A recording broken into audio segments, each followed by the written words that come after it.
Good afternoon, everyone. My name is Tonole Mongoba, and welcome to another episode of Generation C, your hottest show on a Tuesday afternoon. I'm your host for today, and to see what my zone is all about, take a look at this clip.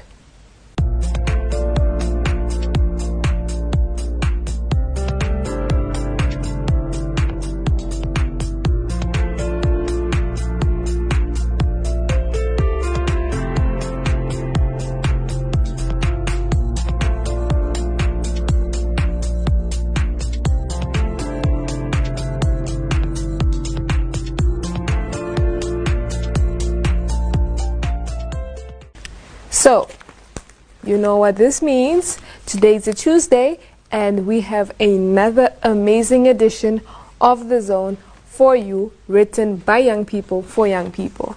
So, The Zone is published every Tuesday, as I mentioned, and it's inserted in all three daily newspapers under Namibia Media Holdings, and that is the Namibian Sun, the Republican, and the Algemeine Zeitung. So let's have a look in today's edition and see what exactly we are talking about.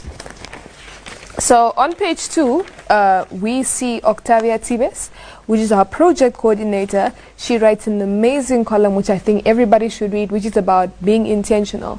You know, when you want to go for something that you have always dreamed of or something that you want to achieve, you should be intentional about it and make a conscious decision to ensure that you reach the targets you have set for yourself. And then we go to page 4. On page 4, Marisol Stoffberg writes a story about the closure of UNAM's regional centers. So if you are a distance learner registered under the University of Namibia and you are within the regions, then you should definitely read this article, because this article talks about how the regional centers are being closed down and how UNAM will continue to assist students who are not from the town. But before we get deep into this publication, take a look at this video that was submitted to us by the Mariental Project School. Hi, I'm Amochin Sorboy, currently schooling at Mariental High School. I've been part of the Girl Child group for the past 5 years. I've learned a lot at the club, mostly about self-esteem, where I learned to defend myself in any situation that may come my way. My experience with the club was very interesting and educating. And we also went on a tour where we learned a lot of fun stuff. I thank you. Hi, my name is Letitia Lampert, currently schooling at Mariental High School. I've been part of the Girl Child group for the past 5 years. It actually taught me a lot. It taught me how to work in teams and how to socialize with other people.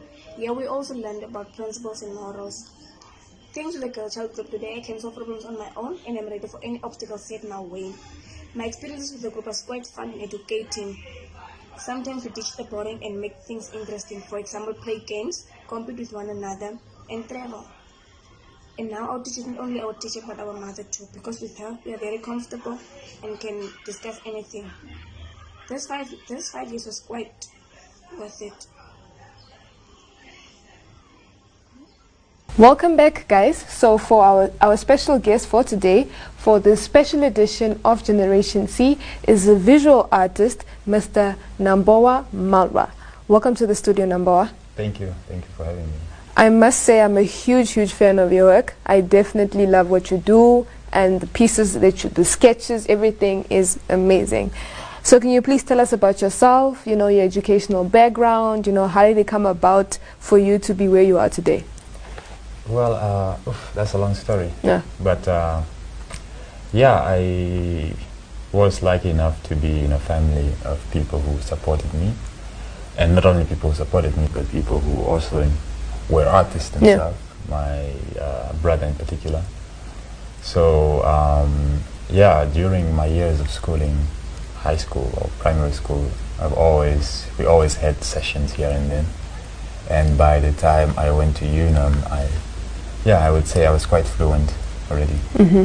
So yeah, it was a nice journey to study art as well. Okay. But yeah, I guess even more challenging and somewhat satisfying to take it upon as a full-time job. As your 8 to 5. Okay. So, Okay. So could you please explain to us your artistic vision?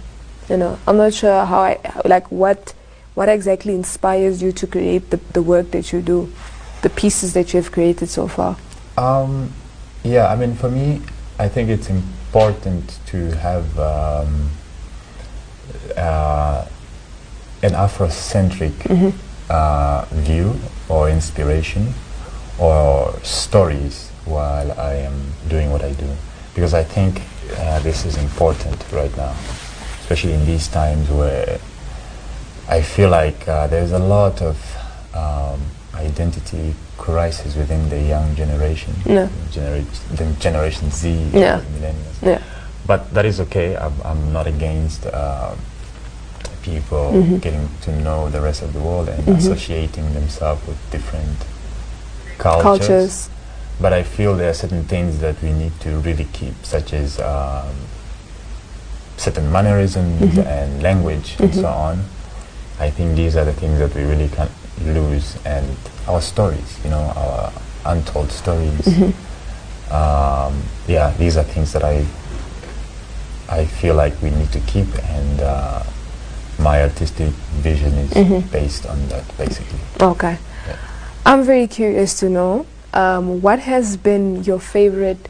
It's probably going to be very difficult for you to pick, but if you could mention what has been your favorite piece that you have created so far, what would it be?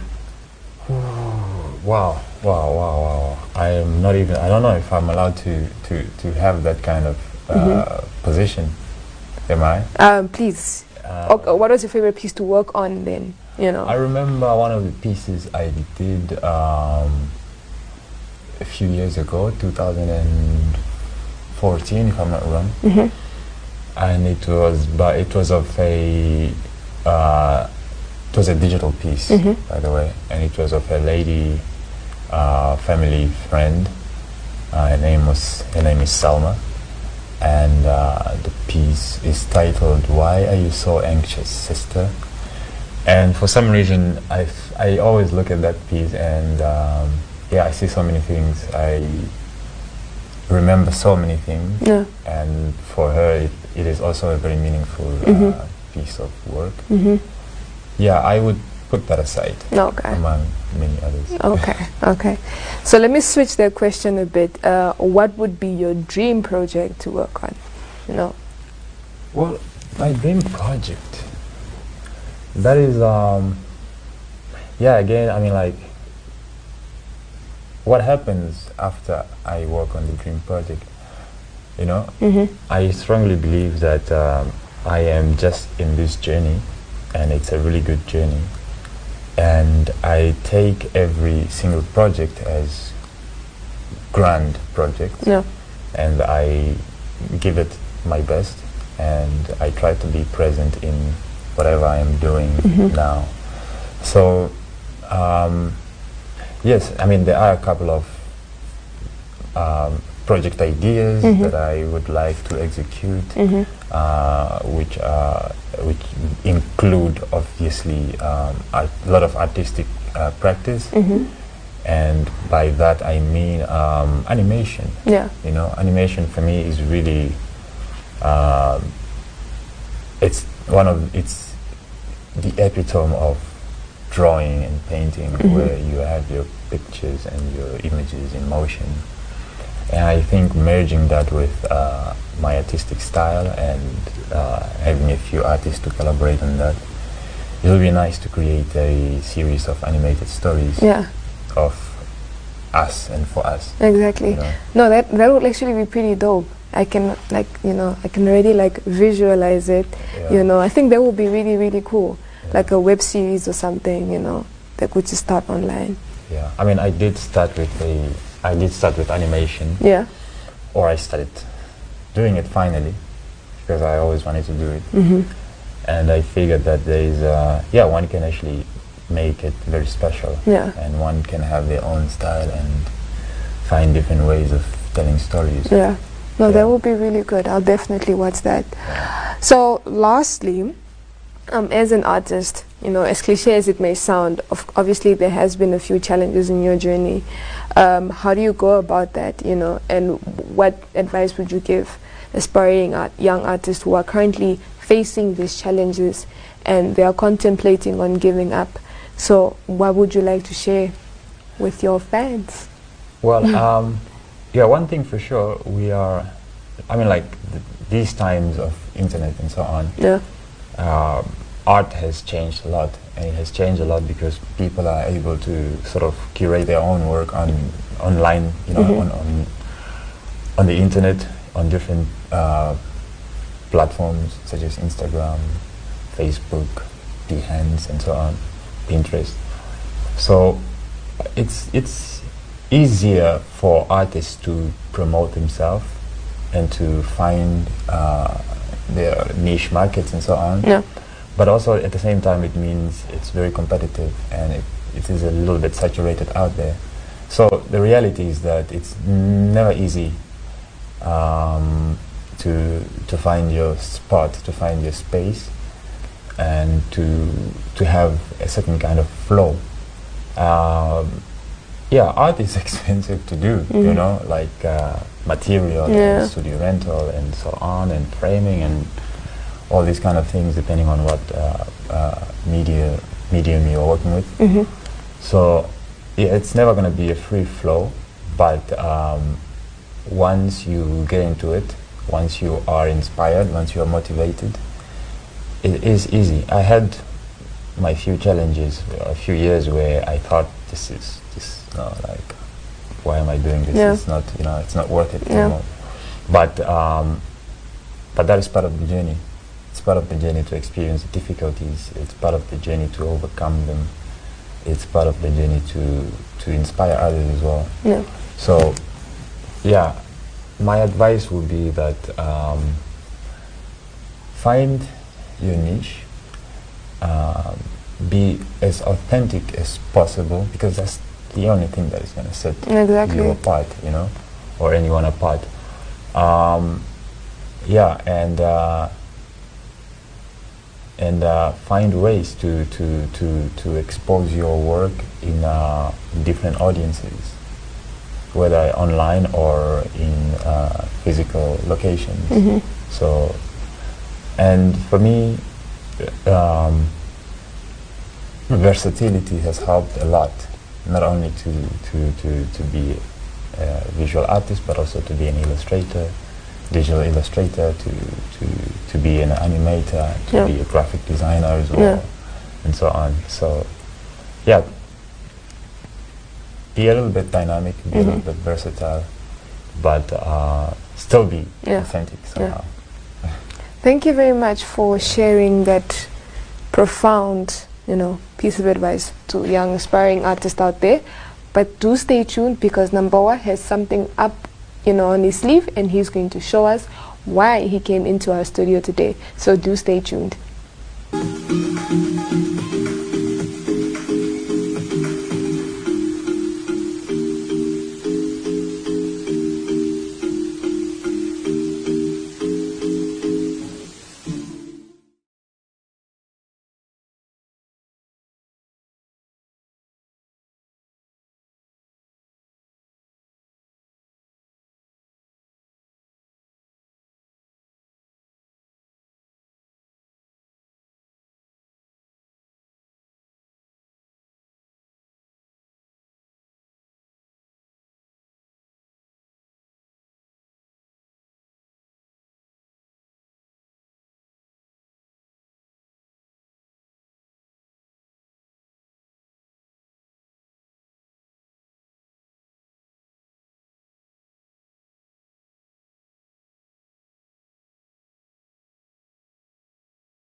So guys, there you have it from today's amazing episode of Generation C. I'm your host, Nole Mungoba, and I would like to thank each and every one of you for tuning in and making sure you see what we have to bring for you on this amazing Tuesday. Please tune in, same time, same place, next week Tuesday. From me to Nole and the rest of the My Zone team, it is goodbye. Mwah.